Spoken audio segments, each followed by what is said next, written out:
कक्षा 12 विषय वाणिज्य व्यवस्था और संचालन, जिसमें आपका चौथा चैप्टर है व्यवस्था तंत्र। तो व्यवस्था तंत्र में आपका टॉपिक है औपचारिक व्यवस्था तंत्र।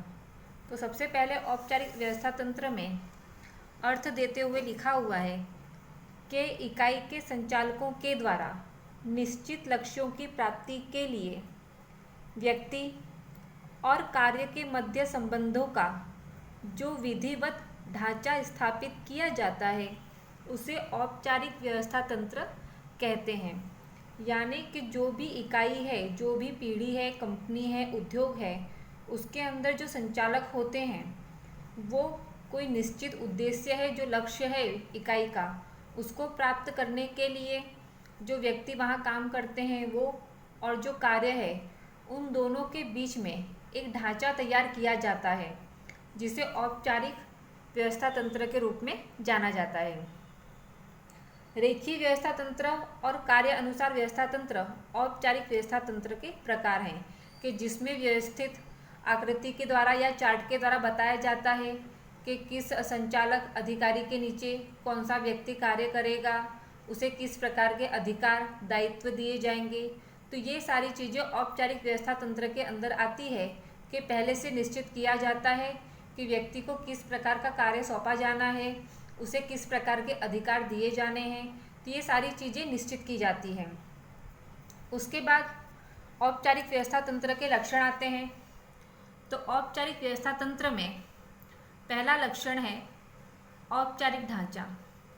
तो निश्चित उद्देश्य की प्राप्ति के लिए संचालक सोच समझ करके औपचारिक व्यवस्था तंत्र के ढांचे की रचना करते हैं कि उन्हें पता होता है कि हमें इकाई का ये लक्ष्य सिद्ध करना है इतने समय में, तो इस प्रकार से कार्य करना है, इस व्यक्ति के द्वारा ये कार्य करवाना है, इतने समय में ये कार्य पूर्ण होगा, इस प्रकार के अधिकार दायित्व सौंपे जाएंगे।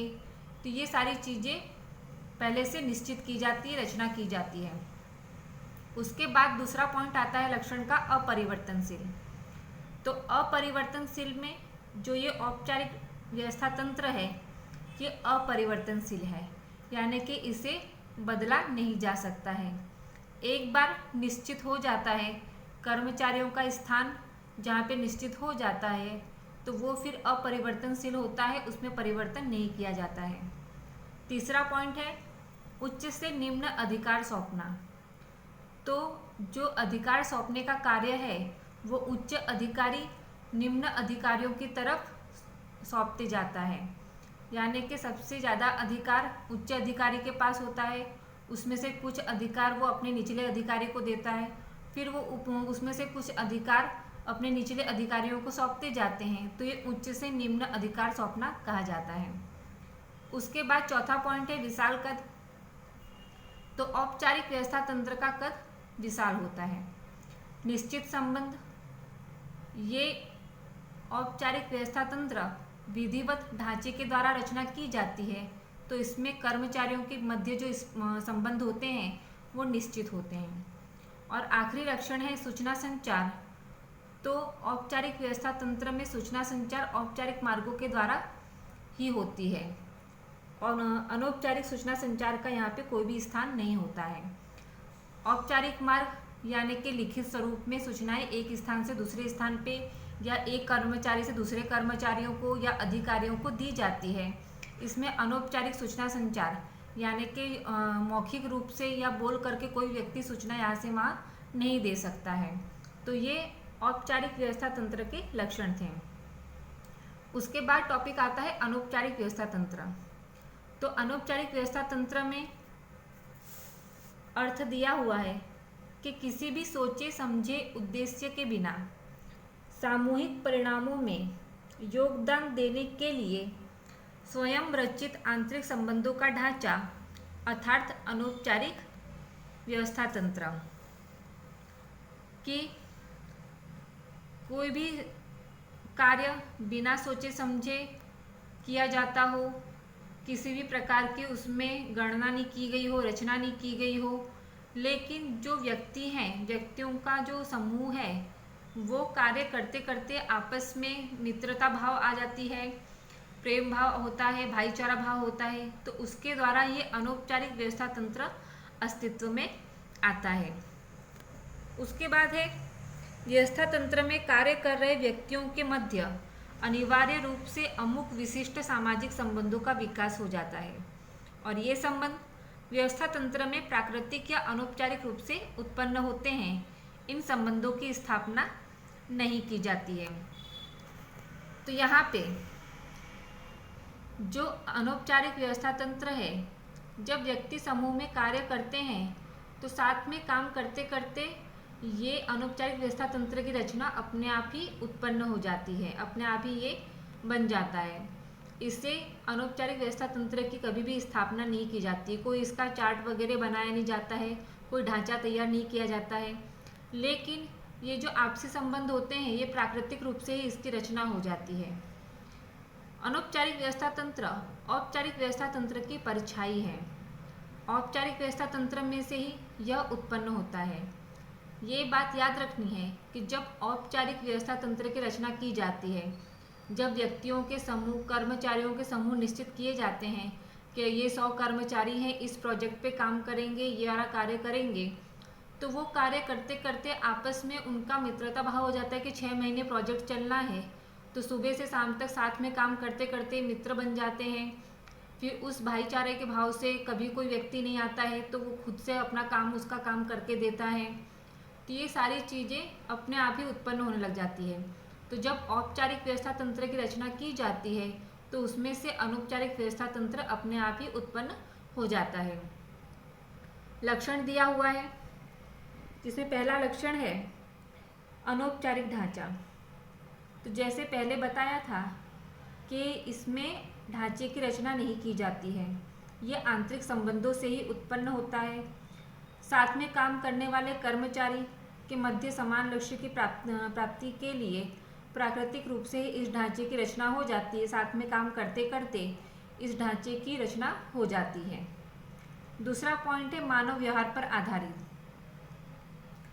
तो इस प्रकार का व्यवस्था तंत्र मानव व्यवहार पर आधारित होता है।